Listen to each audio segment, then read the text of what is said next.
पार नाही रेखा, अंत पार नाही रेखा, अंत पार नाही रेखा. गोकुळीचा सुखार्थ पार नाही रेखा, अंत पार नाही रेखा, अंत पार नाही रेखा. बाळकृष्ण नंदावरी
गोकुळीचा सोगा, गोकुळीचा सोगा, गोकुळीचा सोगा,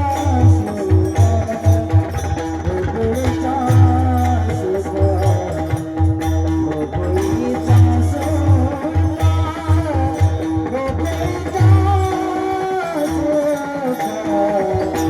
गोकुळीचा सोगा, गोकुळीचा सोगा.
गोकुळीच्या सुख गोकुळीच्या सुखा अंत पार नाही लेख बाळ कृष्ण नंदा घरी आनंदल्या नरनारी गुडिया तोरणी करती कथा गाती गाणी बाळ कृष्ण नंदा घरी आनंदल्या नरनारी तुका मुनी छंदे येणे मोहिले गोविंदे बाळ कृष्ण नंदा घरी आनंदल्या नरनारी पांडुरंगा करू प्रथम नमन दुसरे चरण संतांची त्यांच्या कृपादाने कथेचा विस्तारू बाबाजी सद्गुरु दास तुका मनोजयं मारत तुल्य वेगम जितेन्द्रियं बुद्धिमतं वरिष्ठं वातात्मजं वानरयुक्तमुख्यं श्रीरामदूतं शरणं प्रपद्ये श्रीरामदूतं शरणं प्रपद्ये जयांचे केले स्मरण होय सकळ विद्येचे अधिकरण तेच वंदो श्री चरण ते श्री गुरूंचे नमस्कार आता नमो सद्गुरु तुकया ज्ञानदीपा नमो सद्गुरु सच्चिदानंद रूपा नमो सद्गुरु भक्त कल्याण मूर्ती नमो सद्गुरु भास्कर पूर्ण कीर्ती सेवे लागी सेवक झालो तुमच्या लागलो निज चरण अहो स्वामी तुकया देवा यावरी न करावा गैरमस्तक हे पायावरी यावर करी संतांचे माझी वाणी तुझे वर्णी गुण नामा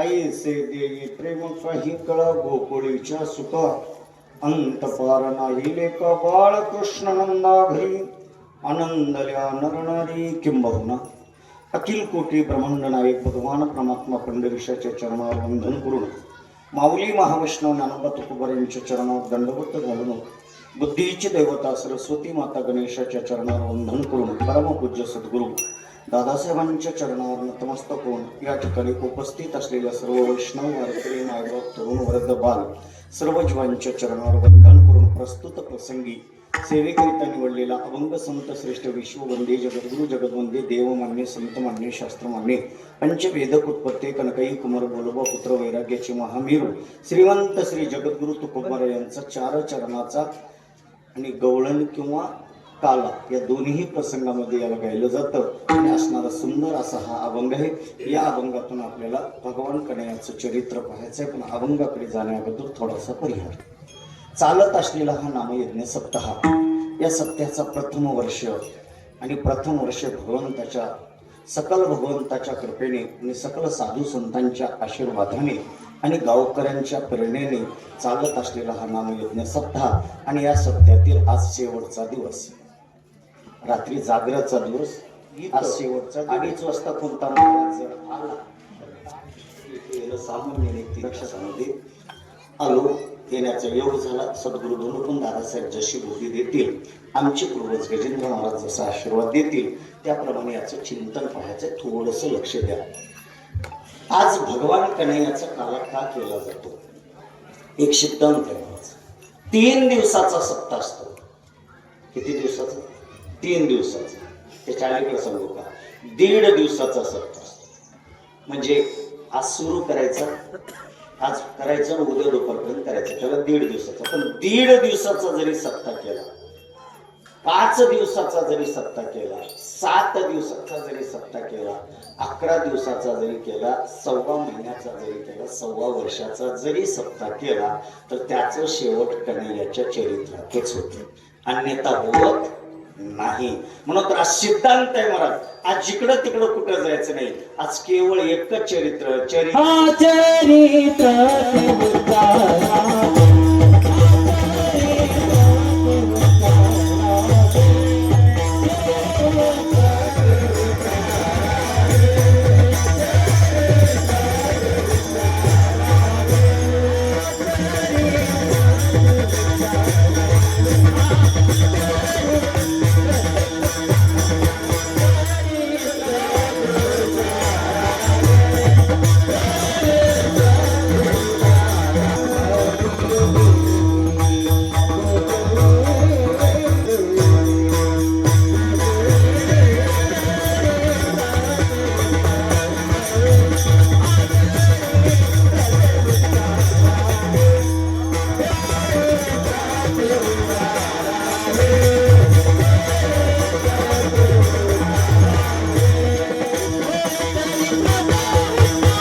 उच्चारावे केले देवे गोकुळे. गोकुळामध्ये जे भगवंतानं चरित्र केले ते जाच उच्चारावं, बाकी चरित्र उच्चारायचं नाही. कारण भगवंताने एका ठिकाणी चरित्र केलं नाही. श्रीकृष्णानं 3 ठिकाणी चरित्र केलेलं आहे. भगवंतानं मथुरात चरित्र केलेलं आहे, भगवंतानं गोकुळात चरित्र केलेलं आहे, भगवंतानं द्वारकात चरित्र केलेलं आहे. पण इकडं तिकडं कुठं न जाता केवळ गोकुळातलंच आपल्याला चरित्र उच्चार करायचं. का गोकुळातलं चरित्र उच्चार करायचं? ऐका, गोकुळच एवढं विशेष काय आहे एका मिनिटामध्ये आपल्यासमोर येतो. ऐका, गोकुळ या शब्दाचा अर्थ असा आहे महाराज, जिथं समाधान आहे, जिथं आनंद आहे आणि जिथं असणारं सुख आहे त्याचं नाव आहे गोकुळ. पुन्हा लक्ष द्या, जिथं समाधान आहे, जिथं आनंद आहे आणि जिथं सुख आहे त्याचं नाव आहे गोकुळ. आणि आपल्याला कशाची गरज? एवढा मोठा सत्ता कशासाठी? सुखासाठी. एवढा प्रयत्न कशासाठी? समाधानासाठी. एवढा सायास कशासाठी? आनंदासाठी. मग हे जे 3 गोष्टी आहेत ना, हे प्रपंचात नाहीत. या 3ही गोष्टी प्रपंचात नाहीत मला, ह्या प्रपंचाच्या पलीकडे. कारण प्रपंचामध्ये हे 3ही गोष्टी आहेत ना, सुख नाही, ना समाधान नाही, ना आनंद नाही. कारण त्याचंच नाव प्रपंच आहे. कोणाचं? ज्याच्यामध्ये आनंद नाही, ज्याच्यामध्ये समाधान नाही, ज्याच्यात सुख नाही, त्याचं नाव आहे संसार. त्याचं नाव आहे संसार. पण आपल्याला संसार आवडतं का परमार्थ आवडतो? बोला ना. आपल्याला संसार आवडता का परमार्थ आवडतो? संसार आवडतो. मी आणि 10 वर्ष झाला असतं तर किती फोन आले असते की त्याला काय अक्कल आहे का नाही, येणं होत नसेल तर घ्यायचंच नव्हता, आम्ही किती वेळ उन्हात बसावं आहे का नाही. म्हणजे आपल्याला काय आवड आहे? संसार आवड आहे, आपल्याला परमार्थ नाही. पण एक सिद्धांत आहे, संसारामध्ये सुख नाम शब्द नाही, संसारामध्ये आनंद नाम शब्द नाही, संसारामध्ये असणार समाधान शब्द नाही. कारण का संसार कसा आहे सांगू का? दुःख बांधवडी आहे हा संसार, सुखाचा विचार नाही. किंवा पुढे जाऊ का? संसार दुःख मूळ चहूकडे इंगळ विश्रांती नाही कोटी रात्रंदिवस तळमळ. कारण या जगतामध्ये कुठंच सुख नाम शब्द नाही, समाधान शब्द नाही, आनंद नाम शब्द नाही. मग हे सुख समाधान आनंद कुठे आहे महाराज? सुख आणि समाधान आनंद हे गोकुळामध्ये. तुम्ही म्हणा महाराज गोकुळात काय? कारण गोकुळच सुख आहे, गोकुळच आनंद आहे आणि गोकुळच समाधान आहे. आता गोकुळ म्हणजे काय आहे? गोकुळ म्हणजे भक्ती आहे, गोकुळ म्हणजे प्रेम आहे, गोकुळ म्हणजे देव आहे आणि गोकुळ म्हणजे सुखाचं साधन आहे. आता हे गोकुळ कसं निर्माण झालं?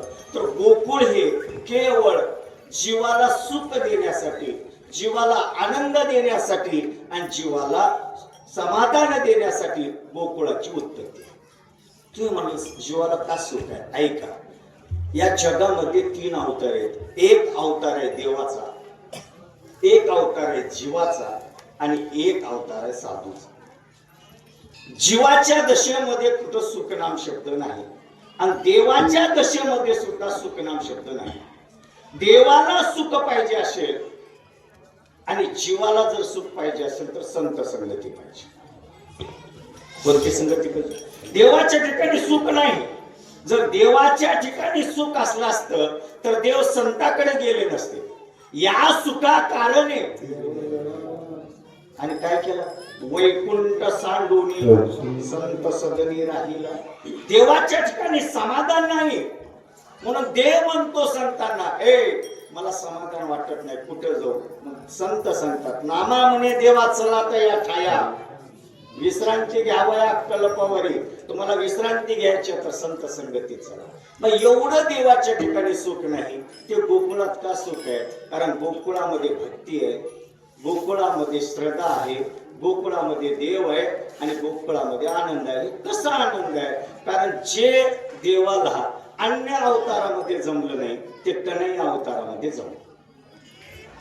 का कन्हैया अवतार? कारण देवाचं येणं हे बोलवल्यानंतर आहे, आपलं येणं कर्माप्रमाणे आहे आणि संतांचं येणं सोयीचे आहे. मग देव कसा येतो? देव बोलवल्यानंतर येतो महाराज. का बोलवल्यानंतर येतो? कारण जेव्हा जेव्हा अधर्म होतो तेव्हा तेव्हा देवाला संकादिक बोलवतो. कोण बोलवतं? संकादिक. आपण बोलल्यानंतर कधी स्वप्नात बी येणार. आपण कितीही बोलवा स्वप्नात येत नाही. मग देव कोणाला येतो माहिती आहे का? संकादिकालाच येतो. का? कारण संकादिकाला धर्म कळतं, संकादिकाला सत्य कळतं, संकादिकाला असणारा विश्व कळतं आणि संकादिकाच्या ठिकाणी दया असते. आपल्या ठिकाणी दया नाही, आपल्या ठिकाणी विश्व नाही, आपल्या ठिकाणी असणार सत्य नाही. आहे का? याची टोपी म्हणजे आपल्याकडे सत्य नाही. पुढे बोलू का? धर्म तर आपल्याकडेच नाही महाराज. कारण धर्म म्हणजे भगवा निळा कवळा नाही.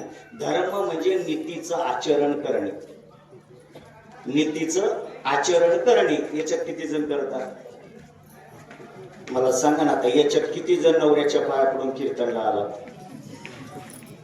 बाबा तुमचं कीर्तन कोण ठेवलंय म्हणा? बरोबर आहे ना? नीती काय सांगते? देवाचं श्रवण करायचंय, संतांचं श्रवण करायचंय, धर्माचं पालन करायचंय तर नवऱ्याच्या पहिले पाया पडून ऐकलं पाहिजे. किती जण ऐकत आहे? महाराज तुम्हाला बोलून त्याचं नाव सांगावं, त्याचं तोंडच पडत असलं सांगितलं का म्हणा? कीर्तन म्हणजे नीती आहे ना. कीर्तन म्हणजे हास्य नाही, कीर्तन म्हणजे विनोद नाही, कीर्तन म्हणजे आचरण आहे.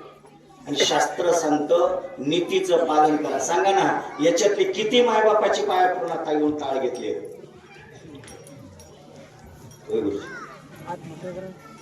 महाराज तुमचं कीर्तन शेवट ठेवून गोडच करावं.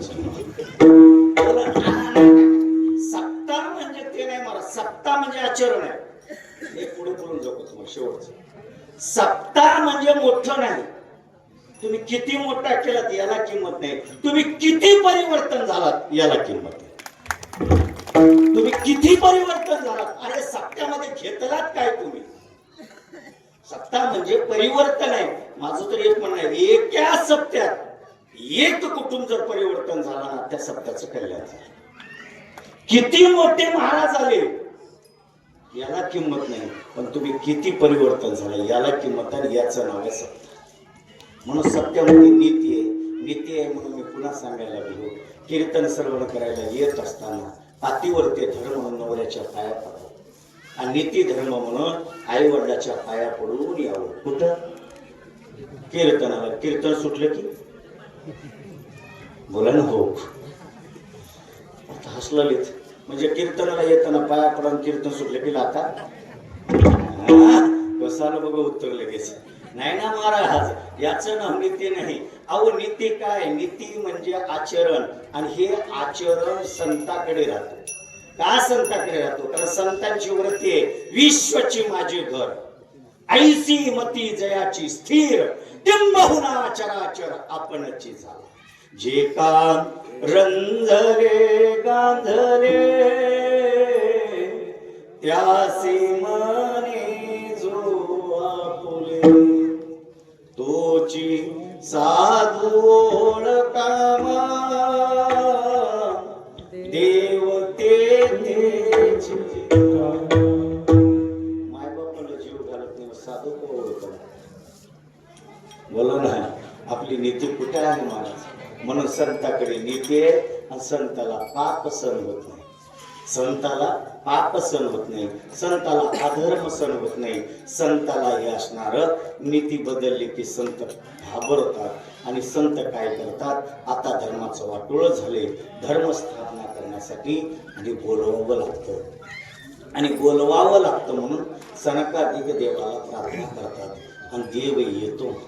कसा येतो? ऐक, थोडस मागे वळतो आणि पुढे येतो. रामायणाचं शेवट आहे, चैतन्य रामायणामध्ये तुम्ही शिकत आहे.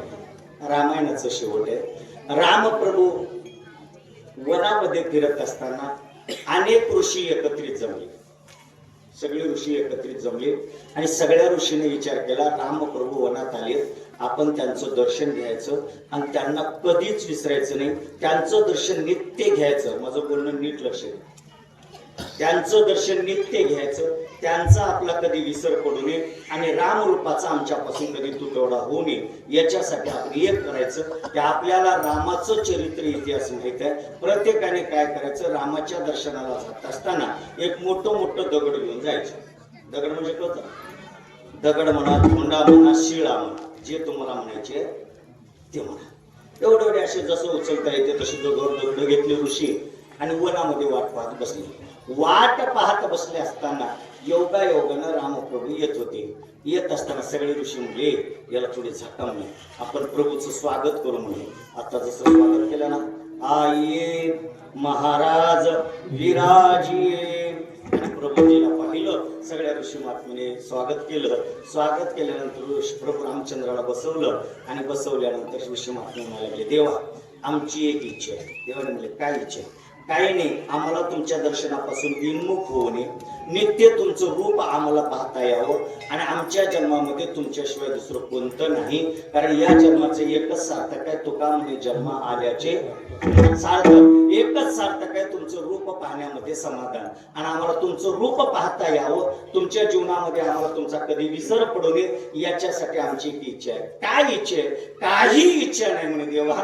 आणि तुम्ही जेव्हा विश्वामित्र आश्रमातून जनक आश्रमाकडे येत होता, मिथिलेमध्ये येत होता, तेव्हा येत असताना विश्वामित्राबरोबर तुम्ही एक क्रांती केला. कोण म्हणायला? ऋषी. तुम्ही क्रांती केलात, कारण आम्ही काय आजकालचे ऋषी नाही म्हणे, आम्ही आजकालचे मेमोरी कीर्तन. कोणते कीर्तन? मेमोरी कीर्तन का? मी म्हणले, देवा आम्ही तसले नाही म्हणे, तुम्ही येण्या अगोदर तुमचा इतिहास वाचलाय म्हणे, पाहिली पुराणे, धांडोळली दर्शने, आम्ही अभ्यास केलाय महात्मा दे प्रभूजी, आणि तुम्ही येत असताना विश्वामित्र आश्रमातून जनक आश्रमामध्ये येत असताना तुमच्या पायानं एका दगडातून इस्त्री केला. शिवाय ती मनुष्य झाले,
पाय लागला आणि त्याच्यातून स्त्री जन्माला आली.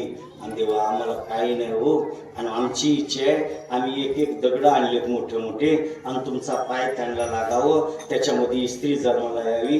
पण ती स्त्री आम्हाला कशासाठी? प्रपंचासाठी नाही, संसारासाठी नाही, आम्हाला त्या स्त्रीमधून तुमचं रूप पाहता यावं, त्या स्त्रीतून तुमचं दर्शन घेता यावं आणि त्या स्त्रीतून आमच्या मनाला असणारं समाधान वाटावं, याच्यासाठी आम्हाला दगडाची असणारी आणि स्त्रिया करून द्या. प्रभू म्हणायला लागले, अरे खरं सांगू का, त्याच्यासाठी लय जप करावं लागते, त्याच्यासाठी लय जप करावं लागते, लय तप करावं लागते, लय अनुष्ठान करावं लागते, लय पुण्य करावं लागते, तर होते रे. आता तुम्ही आलात ना, खरं सांगू का, मला थोडं बंधन आहे. रामप्रभू सांगायला मी एक वचनी आहे, एक पत्नी आहे आणि एक बाणी आहे, त्याच्यामुळे मला काही तुम्हाला स्त्रिया करून देता येत नाही आणि तुमचं सुख मला घेता येत नाही, माझं सुख तुम्हाला देता येत नाही. मग त्या ऋषींनी देवाला म्हणायला लागले, देवा आता आम्हाला सांगा आम्ही केलं काय पाहिजे. मग प्रभूने सांगितलं, जर माझं सुख तुम्हाला घ्यायचं आहे ना, तर तुम्ही तापी नदीच्या तीरामध्ये 1000 वर्ष ज्यानं तपश्चर्या करत, एक पायावर थांबून, आपण 2 पायावर 10 मिनिटं थांबत नाही, कीर्तनात इकडून इकडे हलतो, पण एका पायावर वाहत्या गंग्यामध्ये कमरे एवढ्या पाण्यात, म्हणजे बेंबीपर्यंत पाणी पाहिजे, अशा पाण्यामध्ये थांबून, आज बेंबी एवढंच पाणी बघितलो आम्ही, कुठे थांबायला गेले. अगदी कथा झाली महाराज. असे आपटलो म्हणजे त्या कुठलं तीर्थ होतं नाही, कारण आम्ही अष्टस्नान करतो. गंगापूरला गेल्यावर देवाचं दर्शन करत नाही, पण अष्टस्नान करतो, हे आमचं ब्रीद आहे. अष्टस्नानला चाललो होतो, 5वं का 6वं स्नान होतं. हा, कोटी तीर्थ, त्या तीर्थाचं नाव आहे. गंगापूरमध्ये 8 ठिकाणी तीर्थ आहेत. संगमाहून कल्लेश्वरापर्यंत ओल्या कपड्याने आंघोळ करत जावं लागते महाराज, त्याला लागते 2 तास कमीत कमी, किती फास्ट गेलो. आता पळत पळत निघायला लागलो, त्या कोठी तीर्थावर योग असा झाला, मी पहिलं रखलो, तेवढ्यासाठीच पुसण्या गेलो, पोट आपटलं सुजल्यामुळेच आणि गुडघे आपटले. पण मी आपटलो, मला धरायला गेले आमचे धाकटे बंधू आपटले, ते आपटले म्हणजे त्यानं त्यांना धरायला गेला, त्यानं आपटलं, त्यानं म्हणजे पण मागचं त्याला चौघ एखादी कडब्याचे पेंडे आपटले, त्यांना दन त्या आपटून पाण्यातच महाराज. मग ती म्हणले, महाराज कडीला करा म्हणलं. की मी म्हणलं, शास्त्र सांगते रे, गंगेत पाणी कमर एवढ्या जावं लागते म्हणलं, तुमचं गंगा तुम्हीच म्हणले आता जवळ येईल. आणि शास्त्र आहे महाराज, शास्त्र आहे. गंगेतलं जर स्नान करायचं असेल तर कमीत कमी बेंबी इतकं पाणी, शास्त्र मध्ये आहे. चंद्रभागेला स्नान केलं तर कमीत कमी बेंबी इतक्या पाण्यात. काशीला गेलात मग बेंबी इतक्या, त्याच्या वरच्या पाण्यात जायचं, तेवढंच पाणी पाहिजे. कमी असेल तर आपलं पाप, कमी असेल तर आपलं पाप. पण बेंबी इतक्या पाण्यात स्नान केलं गंगेचं तर त्याचं मोक्ष आहे, तिथं मुक्ती आहे आणि तिथं त्या पापाचा निवारण आहे. असो, मला पुढे जायचं नाही. एक आसन करून 1000 वर्ष ज्यानं तपश्चर्या करल त्याची इच्छा मी पूर्ण करणार आहे. महाराज आम्ही काय करू? तुम्ही 1000 वर्ष तपश्चर्या केला तर गोकुळामध्ये तुम्ही सुना म्हणून जन्माला येता. काय म्हणून? सुना. एक वर्ष म्हणतात आणि आम्हाला लेकी म्हणून यायचं असेल 500 वर्ष करणं. किती वर्ष कर? 500 वर्ष. 500 वर्ष आम्ही कुठं करावं लागेल? जर ज्यांना लेकी म्हणून जगायचंय ना, यायचंय ना, तर त्यांनी काय करायचं? उन्हाळ पडला वाळवंट प्रदेशामध्ये जायचं आणि ज्या वृक्षाला पानं नाहीत त्या वृक्षाच्या खाली जायचं आणि त्याचे पानं गळालेले खायचं. आता कळालं? कळालं की नाही? ज्याचे पानं गळून गेले त्या वृक्षाच्या खाली जायचं आणि त्या वृक्षाच्या खाली जाऊन तिथं अनुष्ठान करायचं. अन्न घ्यायचं नाही, पाणी घ्यायचं नाही, त्याचं पान पडलं तेव्हा घ्यायचं. आणि असं 500 वर्ष जर तपश्चर्या केला, कोणतं मंत्र म्हणायचं? तप तापी तपत्रहा, गोपी गीतामध्ये त्याचं वर्णन केलंय. हे जर मंत्राचं 500 वर्षापर्यंत जप केलं तर गोकुळामध्ये लेकी म्हणून जन्माला येतो. एकट्या ऋषी मोठा असं झाडच्या झाडाला ढळला, त्यानं म्हणलं सासू म्हणून यायचं असेल,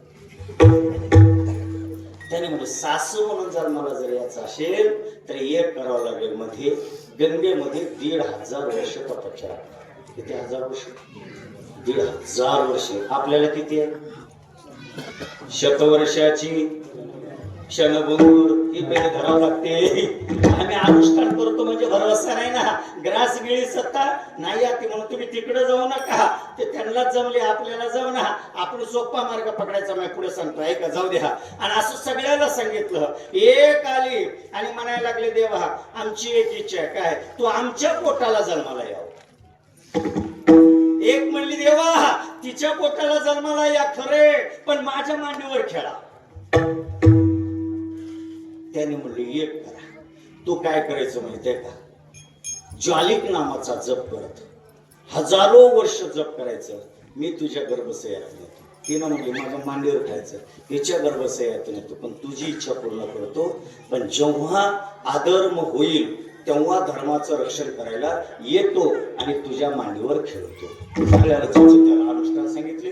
प्रभू रामचंद्र अवतार संपला आणि पाप वाढला. कारण त्रेतायुग संपला. मला पुढे जायचं इथंच थांबायचं नाही. त्रेतायुग संपला आणि त्रेतायुग संपल्यानंतर मग मात्र द्वापारयुगाच्या सुरुवातीला तेव्हाही महाराज युग बदलत असलं की पाप वाढत आणि पाप वाढलं की अधर्म होतं आणि जेव्हा अधर्म होतं तेव्हा तिसरा महायुद्ध सुरू होतो. कवा? सध्याला.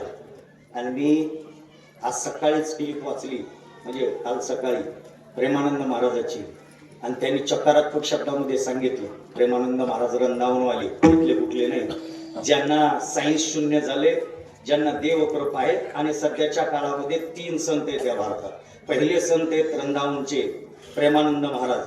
दुसरे संत आहेत अलंकापूरमध्ये कुरेकर बाबा मारुती बाबा कुरेकर. आणि तिसरे संत आता सध्या आहेत ते म्हणजे माऊली महाराज कदम छोटे. निष्भ्रती निष्कलंक ज्यांचं जीवन आहे त्यांना संत म्हणतात. ज्यांच्याकडे आशा आहे त्याला संत म्हणत. मला जाऊ दे तिकडे जायचं नाही ऐका. आणि अशा प्रेमानंद महाराजांनी सकाळी परवाच्या प्रवचन मध्ये सांगितलं आता 26 पासून 32 पर्यंत धोका आहे.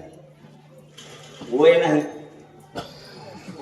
कोणतं चालू 26 वर्षापासून म्हणजे 2026 ते 2032 या कालखंडामध्ये आणि जगातलं अर्धी प्रजा कमी होईल. भारतातले 50%. भारतातली एका मीडियाने विचारले महाराजांना बाबा भारतातली 50% का?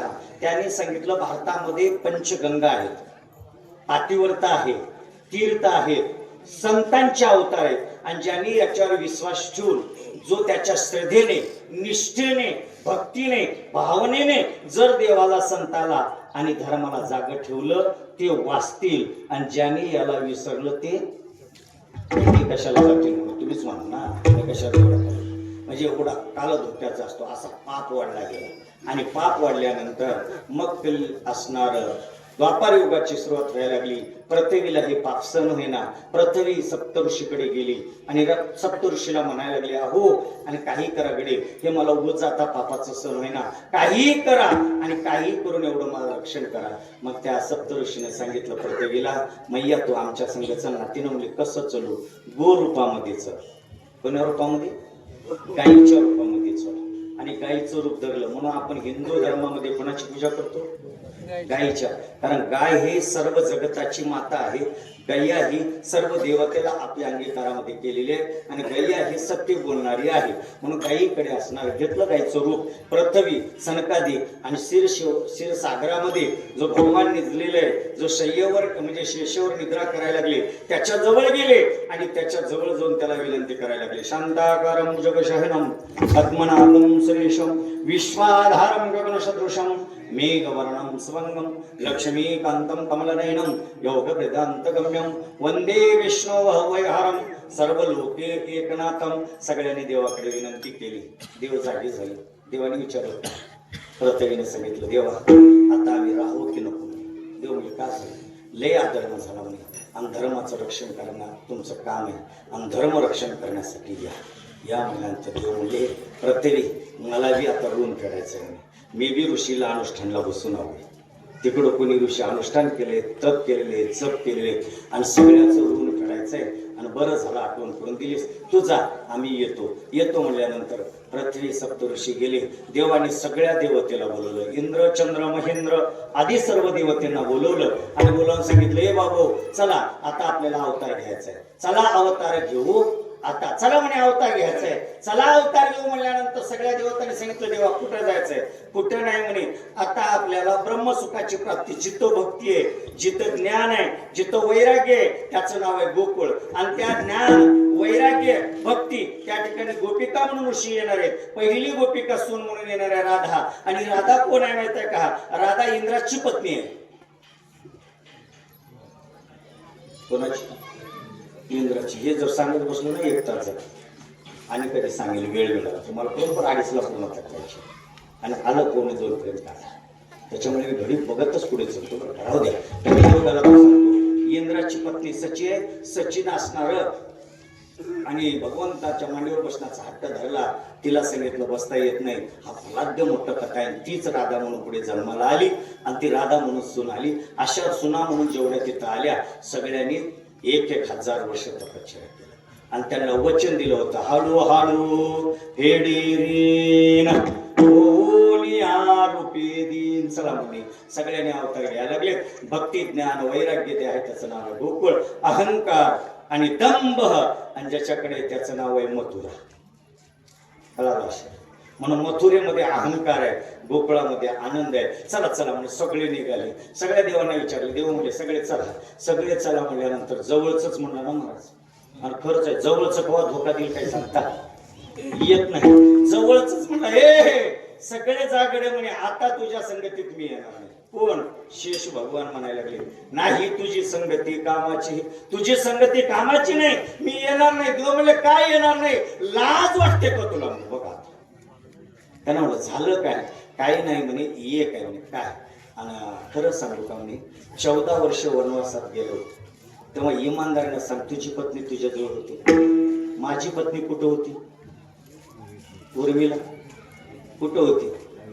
आवी देत निरंजनी घेऊन वाट बघत होती. देवा तुझी पत्नी तू सुखानं होतास. मी धाकटा म्हणून रोज अरण्यात जायचो, फळं तोडून आणायचं, तुम्हाला द्यायचं, दोघं आनंदानं खायचं, पण खा म्हणून कधी म्हणलास का?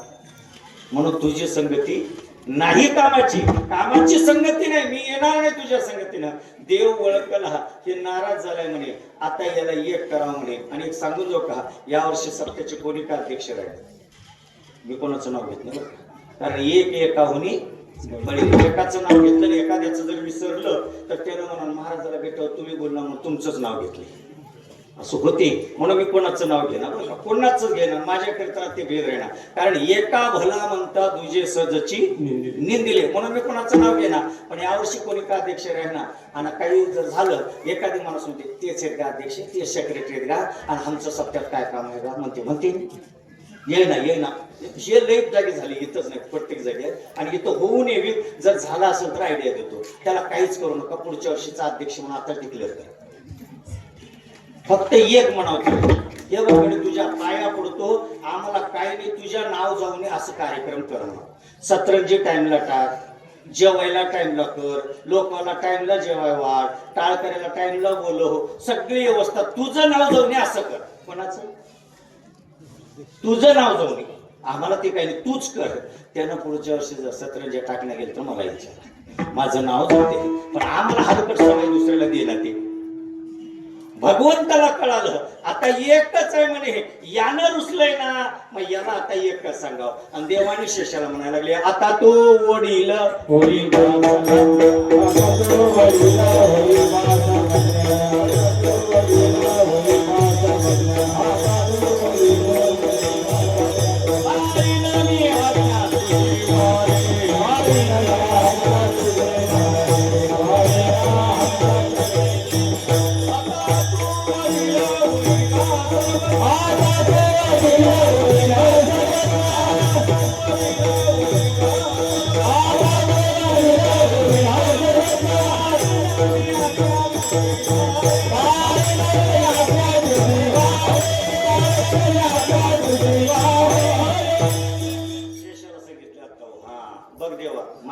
पाळावं लागतं. त्यांना सांगितलं खुशाल बघतो वडील हो. वडील म्हणल्यावर त्यांना म्हणा होतो मग आता कुठे जायचं थांब. एक तपश्चर्याला बसवलं. एक कुपती आहे, एक हंस आहे. या दोघांना मी तपश्चर्याला बसवलं. एक वसुदेव देवकी आहे, एक नंद यशोदा आहे. आणि एक नंद यशोदा संघ एक रोहिणी आहे. आणि आपल्याला अवताराला घ्यायचं कसं? आपल्याला असणार एकाच मातेच्या गर्भशयातून यायचं. आपल्याला एकाच मातेच्या गर्भशयातून यायचं. कोण्या मातेच्या? जिनं असणार कुपती म्हणून तपश्चर्या केली तिच्या गर्भशयातून यायचं. ती कोण आहे? ती आहे देवकी. ती आहे देवकी आणि तिचा पती आहे वसुदेवची. आणि कुठे आहे? कंसाची बहीण आहे वसुदेवकी. आणि देवकी आणि वसुदेव आहेत जरासंधाची. म्हणे यांचं लग्न होईल. म्हणे यांचं लग्न. मग अरे त्या वसुदेवाचं लग्न झाले म्हणे. पण कंसानं प्रतिज्ञा केली होती की लग्न चांगल्या घरी देईन माझ्या बहिणीला. भावाची प्रतिज्ञा होती आणि चांगल्या घरी देईन म्हणून ठरले. आणि वसुदेवासारखा दुसरा वर नव्हता म्हणून वसुदेवाने देवकीला पाहिले आणि तिच्या लग्नाची घटिका काढली. आता घटिका लागेल, लग्न लागेल. मग रे तिची पहिली पत्नी आहे ना ती भावाच्या घराला गेली म्हणे. आता हिचा रोहिणीचा भाऊ कोण आहे? नंदबाबा. म्हणे नंदाची इथं गोकुळात गेले म्हणे. बरं झालं तेव्हा मग चला म्हणे आपलं लग्न लागते म्हणून शुभ घटिका काढली. शुभ घटिका काढून सन्या वसुदेवाचं आणि देवकीचं लग्न लागलं. लग्न पार पडलं. लग्न पार पडल्यानंतर बोळवण करायला लागले. बोळवण करत असताना महाराज बापानं सांगितलं ए कंसा बहिणीची बोळवण कर. बोळवण कर म्हणजे आजही प्रथा आहे महाराज. भावानं बहिणीच्या पाया पडलं पाहिजे. बहिणीनं सनातन धर्मामध्ये सर्वात मोठे लय जागी चुक आहेत. बहिणीकडून पाया पडून घेतो ते पाप. मुलीकडून कधी बापानं पाया पडून घ्यायचं नाही कधीच नाही. धनलक्ष्मी येते. कारण बघा तुम्ही कन्यादान पृथ्वी दानाचे समान. कारण कन्या म्हणजे आपल्यासाठी लक्ष्मी आहे म्हणून कधीच बापानं असणार प्रसंगावधान एखाद्या वेळेस पण असं सारखं पाया पडून घेतलं की दारिद्र्य येते. केले मला तिकडं जायचं नाही कारण वेळ नसल्यामुळे मी पूर्ण सांगून टाकेल तुम्हाला. आणि दुसरी गोष्ट भावानं किती मोठा भाऊ झाला, लखपती झाला, करोडपती झाला, महाराज झाला काय, पुत्रा झाला काय, पण बहिणीतून कधी पाया पडून घ्यायचं. आणि आता आपण त्या बहिणीलाच म्हणतो पाया पड म्हणून तर आपण दरिद्री व्हायला. आणि बापानं सांगितलं जा कंसा. बळवण करायला लागला. मंदिरावर गेले, बहिणीचे पाया धुले आणि भावानं पाया पडली. साखर दिला, आनंद उत्सव झाला. आणि भाऊ म्हणायला लागला म्हणजे मुलगा म्हणायला लागला वडिलांना बाबा मी माझ्या बहिणीची बोलवण करून येऊ का? बोलवण करून येऊ का म्हणल्यानंतर बापानं सांगितलं आनंदाची गोष्ट आहे जा. अनेक सैन्य रथावर सजवलं आणि घेऊन निघाला. आणि घेऊन निघाल्यानंतर योग असा झाला महाराज बहिणीची बोलवण करत असताना रथावर आपण सारथी म्हणून झाला आणि बहिणीला रथावर बसवलं, दाजीला रथावर बसवला. रथ हाकायला लागला, निघालं रथ निघायला लागले तर अपशकुन व्हायला लागले. अपशकुन व्हायला लागले. आज बी आपण अपशकुन मागतो. जर एखाद्या शुभ कामाला आपण निघालो आणि एखादी बाई खाली वगैरे घेऊन आली पाणी नसले तर लोक म्हणतो जरा 2 पावलं मी सरकलो जाईल भाग्यासारखा म्हणतात. एखाद्या वेळेस मांजर आलं लोक काय म्हणतात जरा आडवं झालं. एखाद्या वेळेस विधवा स्त्री आली नाही हे स्त्री मांजर बरोबर पण माणसं नको तशी. हे आडवं आलं की अपशकुन मानतात आणि अपशकुन व्हायला लागली. अपशकुन होता होता वारं सुटलं आणि वारं सुटलं ना वाऱ्यामध्ये इजाचा कडकडाट व्हायला लागला. इजाचा कडकडाट होत असताना त्या इजामधून असणारे आवाज निघाला आणि ती वाणी सगळ्या जगाला ऐकायला लागली. आकाशाची वाणी सांगत असे कंसा मानी हा भरवसा बोलण्याचा.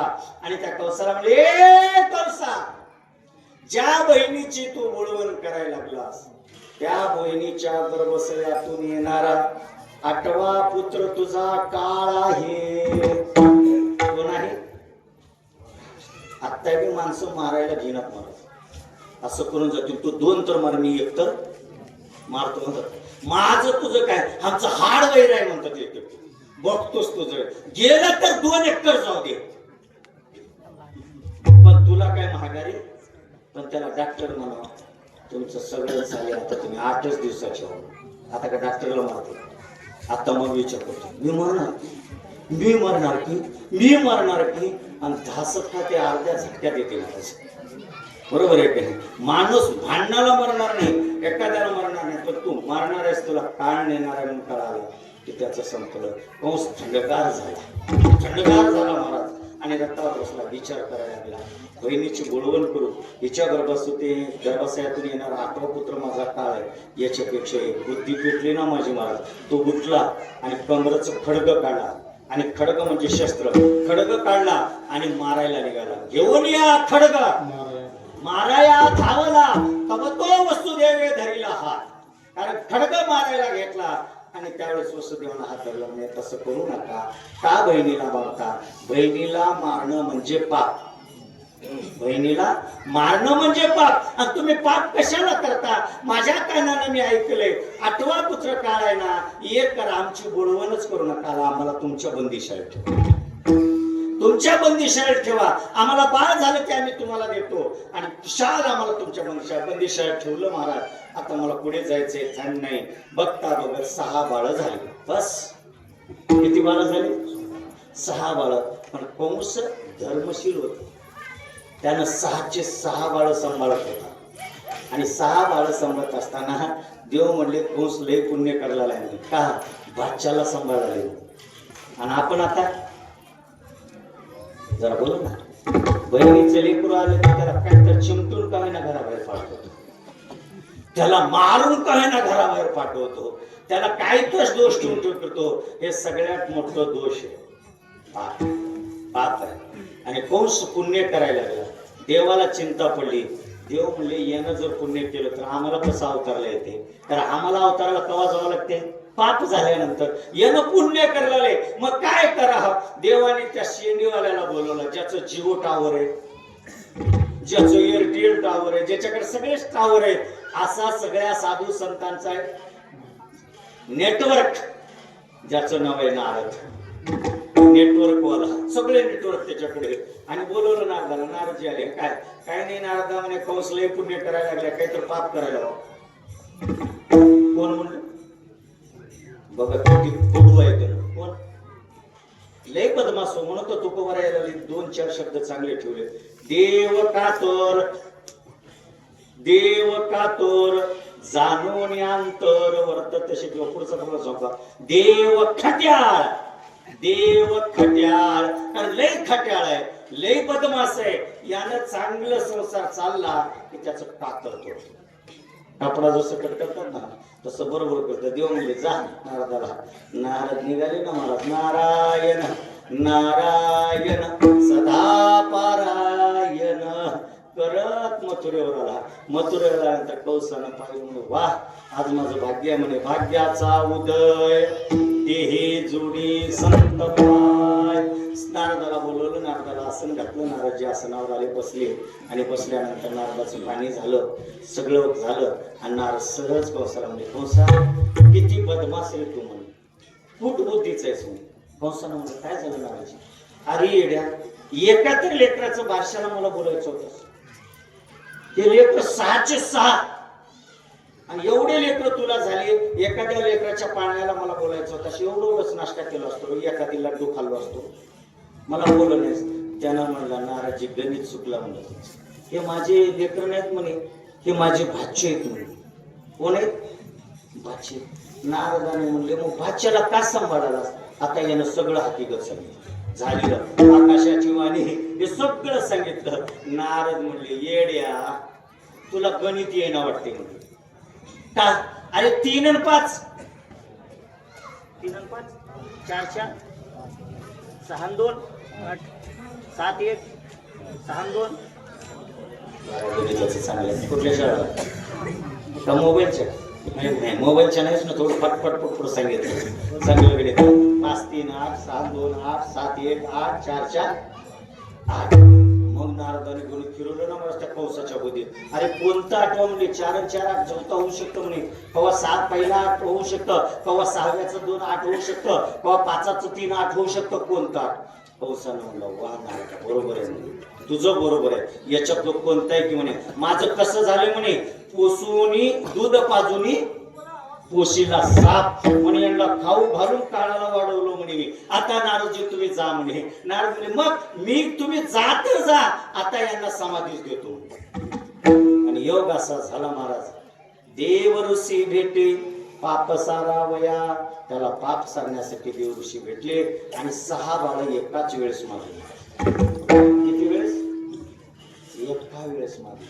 आणि ज्याने जेव्हा पहिलं आपल्या कन्या मारलेत ना, आता त्यांचे पोरे लंगी घ्यायची वेळ आली. बाल हत्येचा पाप सर्वात मोठा आहे. आणि पहिले लोक कोणती हत्या केले? नाही तुला म्हणला नाही. हा, ज्याने पहिले कन्येचं हत्या केलंय ना, त्यांचे पोरं आता लुंग्याच घ्यायची वेळ आहे. आता काय पोरीच्या बापाला एवढं डिमांड आलंय महाराज, लग्न करायचं. पहिले पाया कोण पडतो तो? पोरीचा बाप असा. पोरगी जर 11-12 वर्षाची झाली का नाही, ती उपवर झाली की पोरीचा बाप असाच चालतो. काय झालं? पोरगी तुरशाने झाली हो, आता तिच्यासाठी बघावं लागते, काहीतरी जमा करावं लागते. चुकून जात होता, आता उपवर झाला का नाही, यानं आता चुकना गेला असंच. आणि असंच करत त्याला विचारत तुम्ही लग्न करायचं बघाय कवा करणार, बघतो की मोठी झाली की सांगतो की हो बाबा सांगतो की म्हणण्यामध्ये. मग याला म्हणते अरे आता झाली ना 20-22 वर्षाची झाली, आता करणार लग्न का? हे बघ लग्न करणार आहे, त्यानं 10 लाख दिला. कोण पहिलं कोण देत होतं? आणि आता त्या व्यासाच्या नारदाच्या गादीवर थांबलो. परवा माझं पोतंबलीला कीर्तन नारायणपेठच्या बाजू. यावर्षी नारायणपेठला नंबर लागला नाही, कारण बाहेर तरती गेल्यामुळे तिथलं बामण माझ्याकडे आलं. अवधूत बाबा तुम्ही लई गेलो. हा म्हणतो तुम्हाला 2 लाख देतो, तुम्हाला 2 लाख देतो, फक्त सुंदर बघून घेऊन या, कोण्या का जातीची नाही, तिला 50 लाख देतो. म्हणलं वारे दलाल करायला नाही महाराज मिळणारच गेले म्हणजे माझं 35 वय झाले. किती वय झालं? आता हाल असे झाले महाराज. आणि जे मुलीचे बाप आहेत ना, ते हा करण्यात मुलीचं लग्न दुसरीकडे व्हॉट्सअपवर होऊ लागलं. मग औषधाचा डबा हे सध्याची कथा आहे महाराज. म्हणून ऐका, हे कर्म आपले त्यांचे नाहीत. आपण केलेलं कर्म आपल्याला भोगायची वेळ आहे, आपण केलेलं पाप आपल्याला भोगायची वेळ आहे. आणि पूर्वी जन्मामध्ये आपण जे केलोत ना, पूर्वी म्हणण्यापेक्षा पहिलं सांगितलेलं आहे, आपल्या डोळ्याने केलेलं पाप आपण भोगावं लागते. हे कर्म आहे. व कंसानं 6 बाळ मारले. ते असणारे देवकी म्हणले दादा का मारले? भागवतामध्ये काढा, कधी तर भागवत काढा, श्रीमद भागवत काढून बघा, हिरण्यकशिपूचं चरित्र वाचा. त्या हिरण्यकशिपूचे 6 बाळ येते. हरेक्ष, हरण्यक्ष, आरक्ष हे सगळे 6 बाळ आहेत. आणि हे 6 बाळ पाप केले होते म्हणून कंसाने एका टाइमला मारले त्याला. 6 बाळ गेले, मला पुढे जायचे, 6 मेले. भगवंताला आनंद झाला. भगवान सांगितले हा शेषा चलो आप. म्हणजे कुठं? गोकुळवी. म्हणजे कसं जाऊ? तू जाय म्हणे मातेच्या उदरात. गेलं ना. मग आता जेव्हा मी गेलो, ते 6 मारले की माझं नंबर. म्हणा तू मोठं होणार आहेस की तुझं तू बघ. लय कडू कोण देव, लय कडू. तू म्हणलास नाही आता तू वडील होय म्हणल्यावर मी मोठं होतो म्हणलास नाही, जा माझ्या अगोदर जा म्हणे. देवा जाईन रे, पण त्यानं 6 मारले, मला कसं ठेवेल? एवढं इमानदारीनं सांग. कोण म्हणाल? हा शेष म्हणजे साप. साप म्हणजेच भगवंताचा दास. त्यानं म्हणला देवा काय कर, एक कर, गर्भसह्यात राहिले की माझं आठवण. आणि ज्यानं माझं गर्भसह्यात आठवण करताना त्याचा काटा सुद्धा मोडवत नाही. आणि ज्यानं मला आवडीनं जर चिंतन केलं ना, त्याची सगळी चिंता मी वाहतो रे. आवडीने भावे हरिनाम घेशी, तुझी चिंता त्याशी. तुला नाही काय काळजी करायची, मी हा ना तुला, तू जाय म्हणे. जा म्हणल्यानंतर शेच गेले. 7 महिन्यापर्यंत वाढले. किती महिन्यापर्यंत? 7 महिन्यापर्यंत वाढले. आणि 7 महिन्याचं वाढल्याबरोबर कंस सगळ्या सैनिकाला सांगितलं आता हे 7वं आहे म्हणे. यानं जन्माला आल्याबरोबर याचा काटा काढायचा, डोळ्यात तेल घाला आणि रात्र आणि दिवस जागृत अवस्थेमध्ये राहा आणि याला सांभाळा. सांभाळा म्हणताना योगानं भगवान काय केले माहिती आहे का?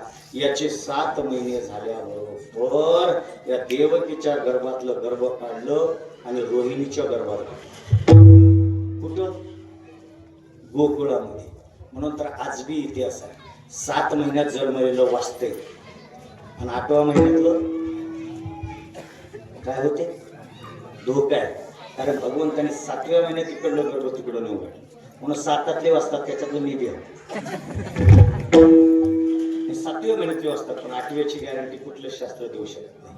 आणि रोहिणीच्या गर्भामध्ये घातलं याच्यात नवल नाही महाराज. रोहिणी सकाळी सकाळी झोपेतून उठली आणि असं स्पर्श केला तर काय महाराज बरोबर आणि बाहेर आली तर गोकुळातले लोक दगड घेतले ना महाराज. म्हणजे ए पापिनी ए चांडाळले या गोकुळात तुझं मुख दाखवायच्या लायकीची नाहीस. तुझा पती किती दिवस झालं पतुण्यामध्ये बंदिशाळेत आहे. हे पाप कुठलं आहे. कालपर्यंत काहीच नव्हतं पण हे पाठीच्या प्रारात आले हे मला माहिती नाही. तिनं रडत रडत भावाकडे गेली आणि भावाकडे गेल्यानंतर यशोदाला उठवलं. यशोदाला काय आहे तिनं म्हणजे मलाच कळलं गेले आणि बाहेर गेलं तर गोकुळातले लोक आता माझी निंदा करायला लागले.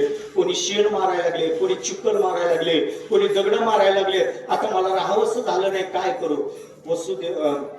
नंद बाबा म्हणायला लागले तायड काळजी करू नकोस बस रथावर बसवलं. मी केव्हाही सांगतो मला केव्हा आपल्या जीवनात जर दुःख आला ना या दुःखाचं कारण निवारण करण्यासाठी फक्त 2च ठिकाण आहेत. एक तर संत नाहीतर एक तर सद्गुरू. आपल्या जीवनामध्ये जर दुःख आलं त्या दुःखाची निवृत्ती करणारे साधन कोणते असतील. एक तर आपला श्रीगुरु नाहीतर दुसरं संत. याला सोडून दुसरं कोणी सोडू शकत नाही. म्हणून नंद बाबांनी आणि रोहिणीला आपल्या गुरु आश्रमामध्ये गेले आणि गुरुजीकडे नेऊन ठेवलं. गुरुजीनं बघितलं म्हणजे नंद बाबा हे काय म्हणले. त्यांनी सांगितलं हेच घेऊन आलो आणि हे काय बघा ना गुरुराजा. सामान्य गुरु नव्हते आणि त्या गुरुनी त्या गर्भशयावर हात ठेवलं. नेत्र झाकले. झाकल्याबरोबर शेषाचं रूप दिसल्याबरोबर असणार सांगायला लागले नंदबाबा काळजी करू नका.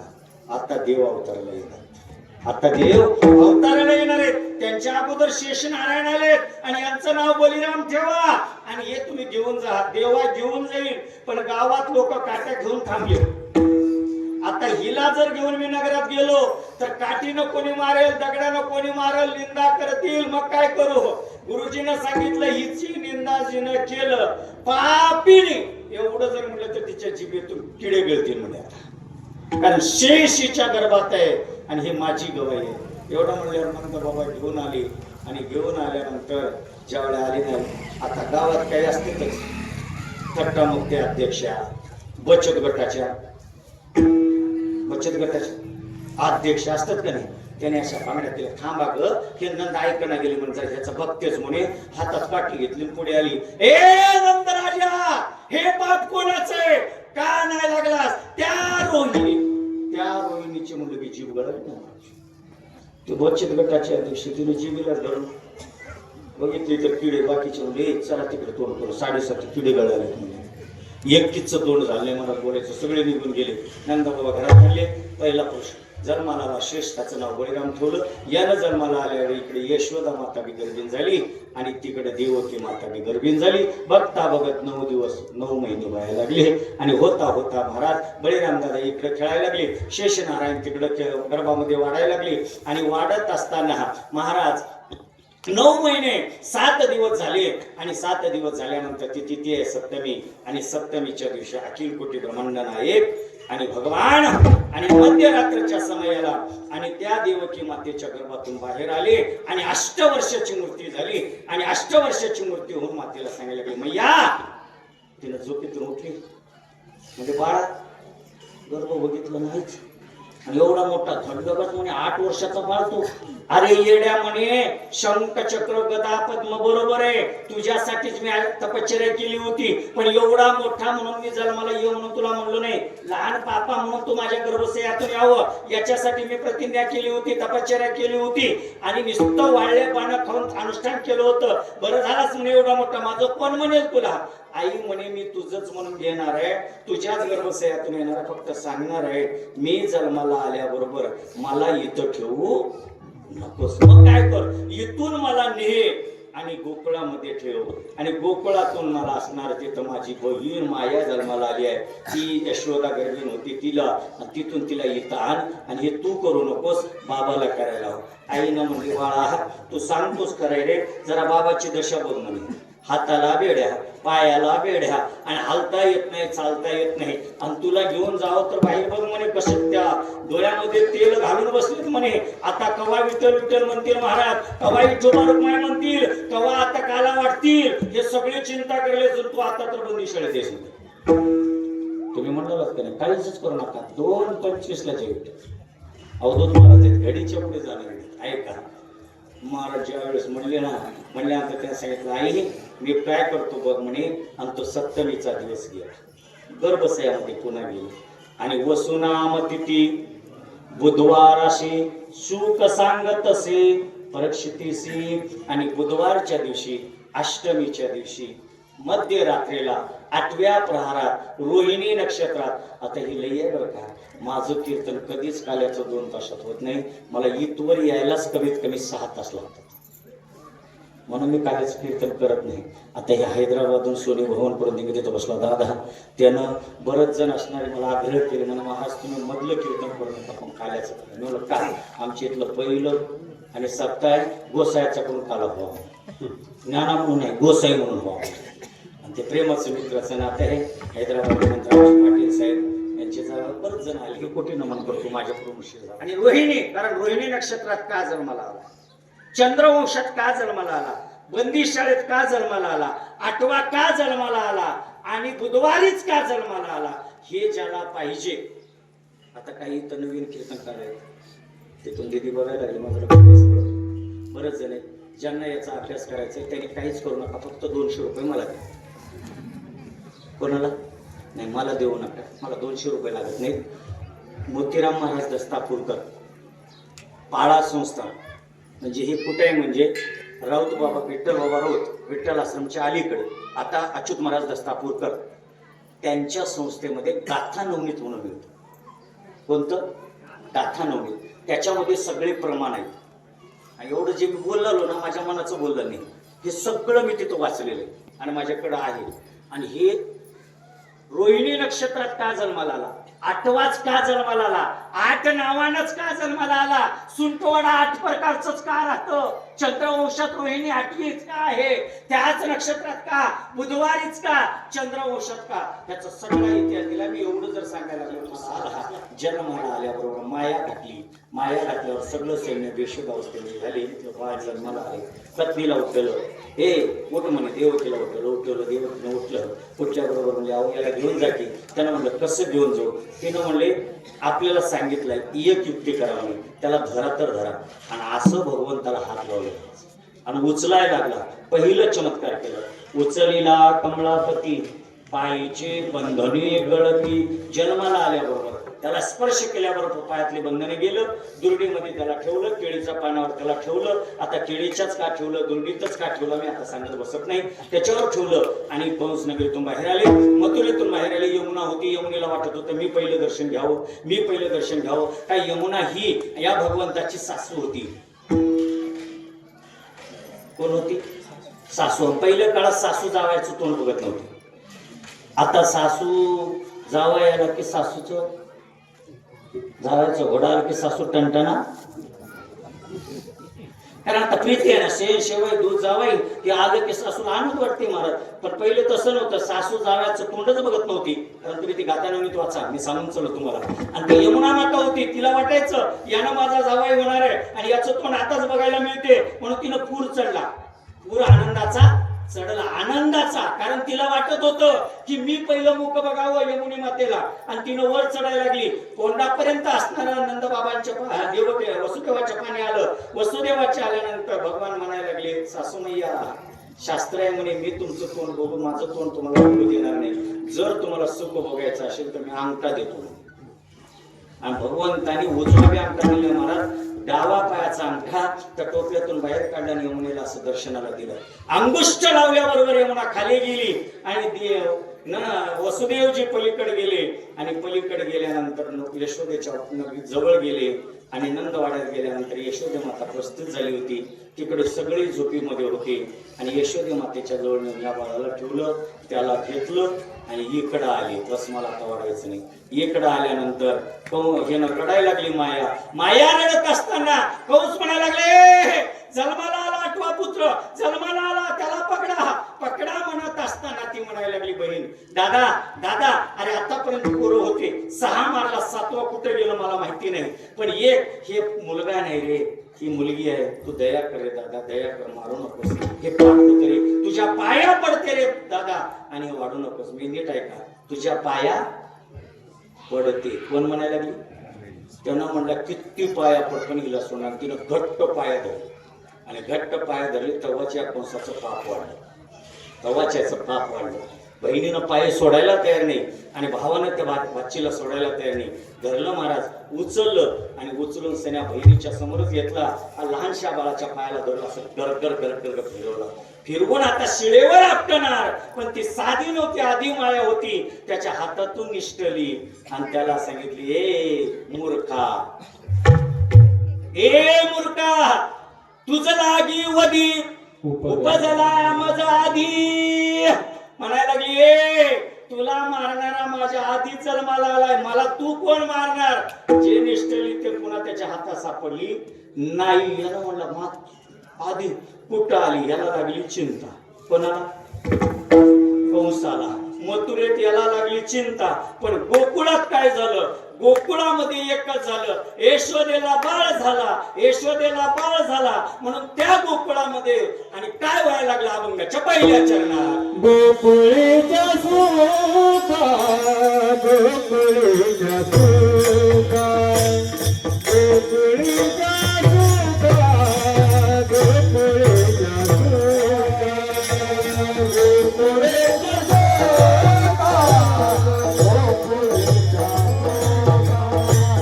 गोकुळीच्या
म्हणून त्या गोकुळातल्या सगळ्या गोपिका आणि सगळ्याच्या सगळ्या नंदाच्या वाड्यात आल्या आणि रांग लावली. महाराज रांग लावून त्या बाळाला बघायला लागले. पण बघत असताना कसं? पाहता पाणी दुरी सारून एवढ्यावर नाही महाराज, कारण ते बाळ कसं होतं? राजस कुमार, मदनाचा पुतळा, रवी शेषकळा लोकलिया, कस्तुरी मळवाट चंदनाची उटी, रुळे माळकंठी वैजयंती. मग ते सगळे बळाले. या गल्लीतले त्या गल्लीतल्या बाईला सांगायला, ए तुला कळालं का म्हणा? एक धावती एके पुढे वाटी ताटी सुंटवडे. वाटायला लागले का म्हणल्यानंतर तिने सांगितलं, नंदाला बाळ झालाय, नंदाला बाळ झालाय. मग नुसतं सुंटवडे वाटवले नाहीत तर काय केले माहितीये का? प्रत्येकाने त्याचा आनंद करायला लागले. आणि तो आनंद कसा? जसा आज तुम्ही केला. आज कोणता दिंडी प्रदर्शन काढलात का नाही? आज प्रत्येकाच्या घरापुढे काय होतं? रांगे सण, पंचमीचा सण, तसे नटून झटून होते का नाही आज? आणि सगळे नटून झटून आणि भगवंताचं असणारं दर्शन आपल्याला घडतं. आज आपल्या दारातून असणाऱ्या ज्ञानोबा तुकोबराय जाणार आहेत म्हणून तुम्ही सगळा सावर्जन, रांगोळ्या आणि सगळं करत करत करत करत कसा आनंद आज भोगलात का नाही? आज दिंडी प्रदक्षिणा केलात. निस्त सत्याचा शेवट आहे आणि संतांचं दर्शन म्हणून तुम्ही आनंद करायला. त्या गोकुळात तर जगाचा मालक आला होता म्हणून त्या गोकुळातल्या लोकांनी काय केलं? गुडिया तोरणी करती कथा गाती गाणी. प्रत्येकाने आपापल्या दारासमोर गुड्या उभा केल्या, प्रत्येकाने रांगोळ्या टाकल्या, तोरणे बांधले, आनंद केले. एवढंच का? कारण बाळ कृष्णानंदा घरी आनंदल्या नरनारी विठ्ठल.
ज्ञान, वैराग्य आणि आता पुन्हा देव, हे चार गोष्टी एकत्रित झालं म्हणून गोकुळामध्ये जे सुख आहे ते जगात कुठं सुख नाही.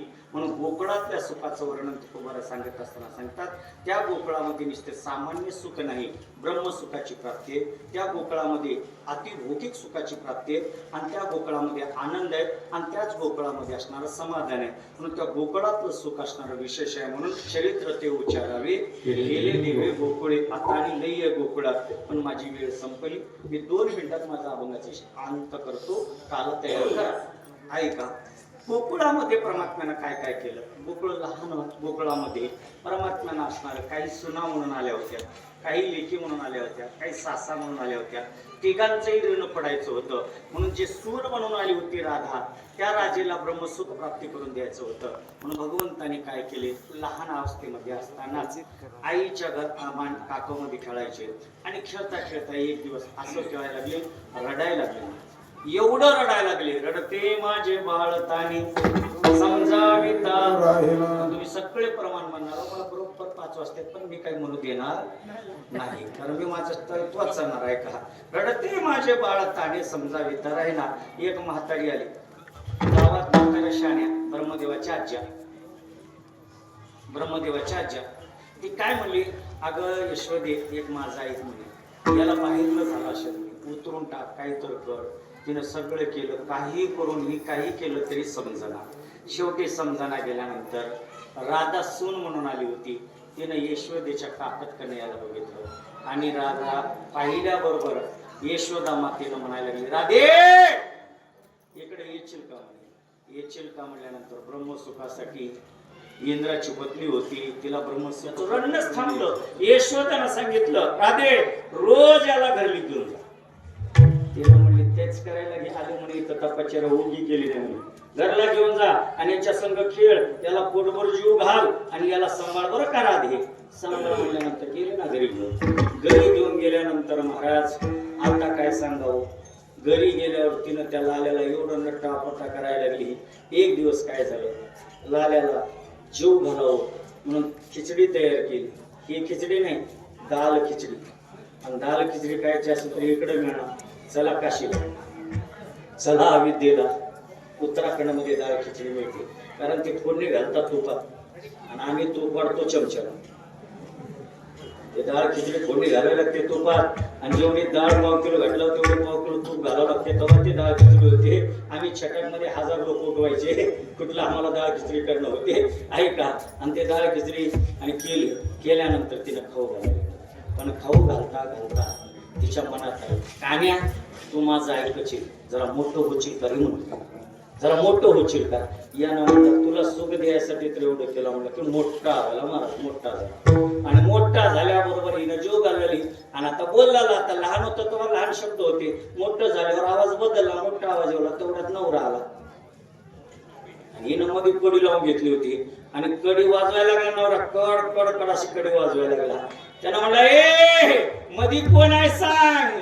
तिनं म्हणली झालं तुझ्या पाया पडतो रे लहान म्हणून, तुझ्या पाया पडतो लहान हो, लाज रखो प्रभू मेरी लाज रखो गिरधर लाज राख लहान हो. त्यानं म्हणलं आता कसं होतं मोठं हो म्हणजे झालो की नाही, आता लहान होता येत नाही.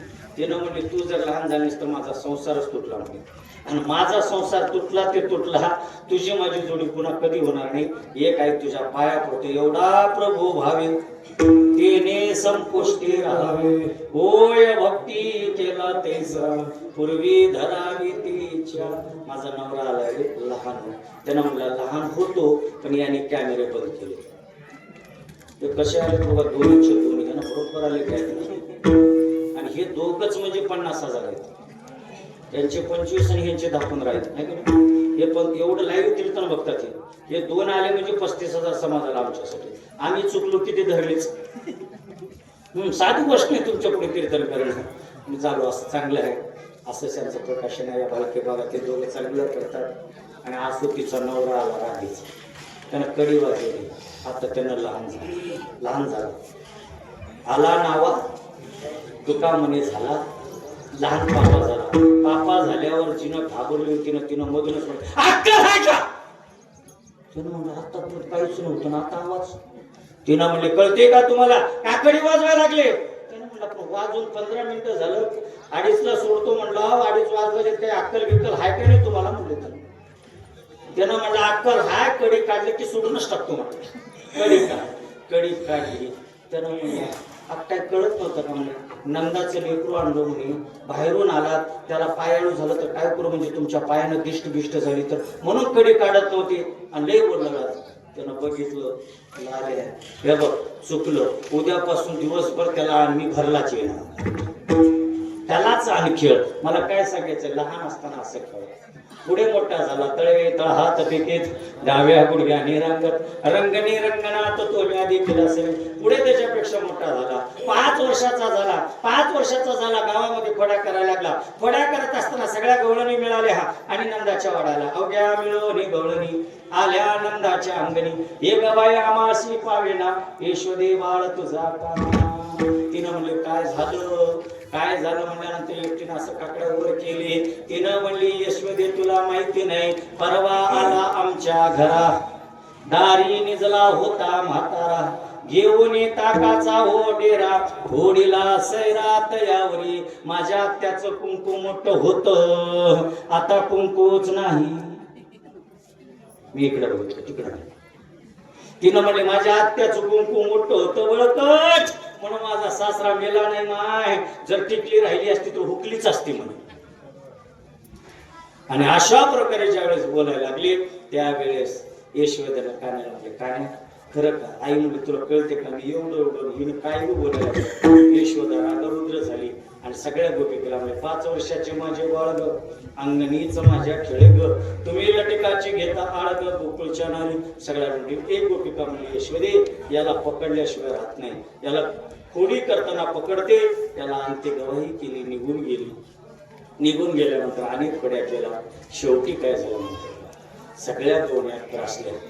आणि यशोदा म्हणजे यशोदा आता आम्ही गोकुळातच राहत नाही, आता आम्ही गोकुळ सोडून जातो. आणि गोकुळ सोडून जातो. त्याने म्हणजे का तुझा लाल्या लई खोड्या करायला लागल्या. कशा खोड्या करायला लागल्या एक सांगू का. आमचे आजोबा म्हणायचे आणि आळंदीमध्ये वैद्य बाबा म्हणायचे. आनंद काल्याचं कीर्तन वैवर्तन आमचं, अनुभवी राहो, ज्ञानी राहो. कारण काही गवळणे लई थोडे एक नात्याची गवळणे. आता ती माझ्या तोंडानं म्हणलं की वाईट वाटतं. तिनं म्हणजे खरंच सांगू का यशोद्यात आम्ही राहतच नाही. म्हणजे का परवाला आमच्या घरी आमची सून होती गर्भिणी. कोण सांगायला गवळ गर्भीण होती तर तिच्या पोटाजवळ गेला, हात ठेवला, तू गर्भीण कसं झाली सांग म्हणायला लागला. नुसतं एवढंच नाही म्हणे ते गर्भ कसं आहे मला बघू दे आता. आणि तिला हिसक्या देऊ लागला. असं नाही खोड्या करायला लागलं ग. त्याच्यामुळे आम्ही आता गोकुळ सोडून चाललो म्हणे. यशोदेने सांगितलं तुम्ही जाऊ नका, त्याला गोकुळातून बाहेर घालतो म्हणे. आणि यशोदे मातेनं कान्याला सांगितले कान्या उद्यापासून गोकुळात राहायचं, शाळेला जायचं. आणि तबाची शाळा म्हणजे काळी घोंगडी हाती काठी लागला धेनुचे पाठी. हातामध्ये काठी दिली, घोंगडी दिलं आणि वाळवंटामध्ये निघाला. गाई चारायला लागला. चारता चारता एक दिवस असा घडला, कन्हैयाने सगळ्या गोपाळा सांगितलं आज शिदोऱ्या आणायच्या नाही. ते म्हणजे का आज आपल्याला चांगलं पंचपक्वान जेवायचं आहे. आता आज काय बेत गुरुजी? खीर आहे. बेत बेत जेवाय हो. आता पंगत आहे कधी कशाची आहे? हा म्हणलं काय घेऊन आलं तेवढं सांगितलं, कळला गेली होय मला. मग तेलगू सांगतो आहे का? हा ए आज कोणी शिळे भाकरी आणायचं नाही, आज कोणी दही आणायचं नाही, आज भात आणायचं नाही. आज आपल्याला पंचपक्वानाचं लड्डूचं जेवण आहे. एक ग्लास पुरवाड्यात चला म्हणे तिकडे. एक ग्लास पुरवाडीला ते म्हणजे देवता वाळवंटामध्ये एक ग्लास पुरवाडी आम्ही आतापर्यंत बघितली नाही म्हणे. यमुनाचं तीर बघितलं, सगळं बघितलंय. एक ग्लास चला की म्हणे. गेले माणूस खेळले खेळले खेळले दुपारची वेळ झाली आणि म्हणायला लागले कान्या लय भूक लागले रे, तू आधीच म्हणलास पण लय पडवला मोर म्हणे खेळता खेळ मोडून टाक म्हणे आणि लवकर जेवायची सोय कर. त्यानं म्हणलं एकच काय करा, याच वनामध्ये मला कंटाळून गावातले बांधणं आलेत म्हणा आणि ते बांधणं या वनात आहेत म्हणे. त्यांनी यज्ञ करायला लागलेत आणि यज्ञासाठी त्यांच्या पत्न्या स्वयंपाक करायला लागले, तर ते पंचपक्वानाचं भोगरी करायला. तुम्ही जा आणि जाऊन सण्या ब्राह्मणाकडे जाऊ नका आणि त्या पंडिताच्या पत्नीकडे जा आणि त्यांना सांगा लाला कालपासून जेवला नाही, भूक लागली आहे म्हणा, त्यांना मागा ते देते. लाल्या ते बाम नाहीत म्हणे, त्यांना जर शिवलं तर अंगात दिसतो पडते म्हणे आणि ते कसं देतील. त्याने म्हणलं जातं जा. गोपाळ लपत लपत लपत गेले. यज्ञ मंडपामध्ये यज्ञ चालू होतं. गोपिका स्वयंपाकघरामध्ये स्वयंपाक करत होत्या. एक गोपाळ गेला लंगडा लेकरामध्ये, इथलं कोणी नाही, लेकरामध्ये असं लंगडत लंगडत नीट स्वयंपाकघरात शिकले. कोणीच बघितले. एका काठीनं ब्राह्मण काठीनं बघितलं, ते द्या हे ब्राह्मणाचं आहे. ब्राह्मणाचं मला माहिती आहे म्हणे. काठी दूरच थांबलो, आमचा लाल्या कालपासून जेवला नाही, त्याला आता भूक लागली, तळमळ आले आणि अन्न असलं तर देतो. लाल्या जेवला नाही का? नाही लाल्या जेवला. थांब म्हणे, थांब थांब म्हणले की असं गटोडं बांधायचं. दुसरीनं बघितली का म्हणे लाल्या जेवला नाही. लाल्या म्हणजे कन्हैया, कन्हैया जेवला नाही. सगळ्या ब्राह्मणाच्या पत्नी असं गटोडं बांधल्या आणि जे यज्ञ मंडपात जायचं होतं ते निवद घेऊन डोक्यावर घेतल्या आणि सगळ्या कन्हैयाकडे निघाल्या. गोपाळ तर नाहीच, ब्राह्मणाच्या बायका निघाल्या. बायका निघाल्यानंतर एक ब्राह्मण काका म्हणला आता की लय कुरकुर गुंधळ वाजले म्हणला, जरा बघा म्हणून ब्राह्मण काका असं बघितलं. दुसऱ्या ब्राह्मण काकाला ए काका तो का तुमचा दिवा, तो का डोक्यावर घेऊन सगळ्या शुद्री कुठं चालली. त्यानं म्हणलं माझा नाही तुझी बी आहे, पुढे बघ. सगळेच ब्राह्मणाने एक कुठला ए जर पुढे पाय टाकला तर पुन्हा आमच्या पत्न्या नाही, जर तुम्ही आमच्या पत्न्या म्हणता तर माघारी पोरा माघारी म्हटल्यानंतर सगळ्यांनी गटोलं ठेवलं आणि माघारी ओढलं.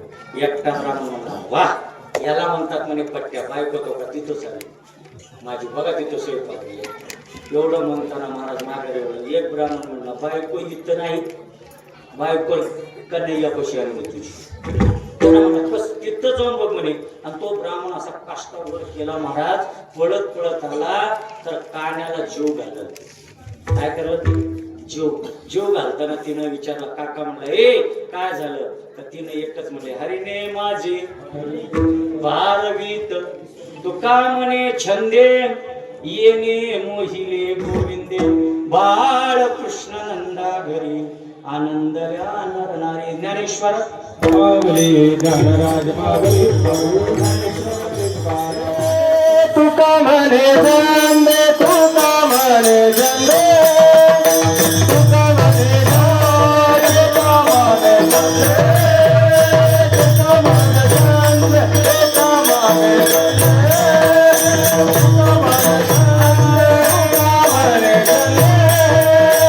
तुका म्हणे जंदे, तुका म्हणे जंदे, तुका म्हणे जंदे, तुका म्हणे जंदे, तुका म्हणे जंदे, तुका म्हणे जंदे, तुका म्हणे जंदे.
Ah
लय फोन काय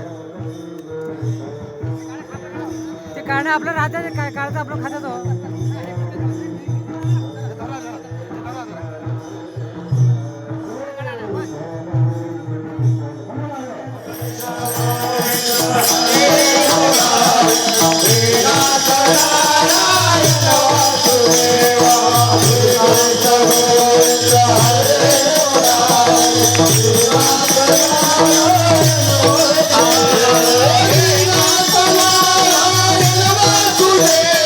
Hare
झाले समाधान तुमचे देखील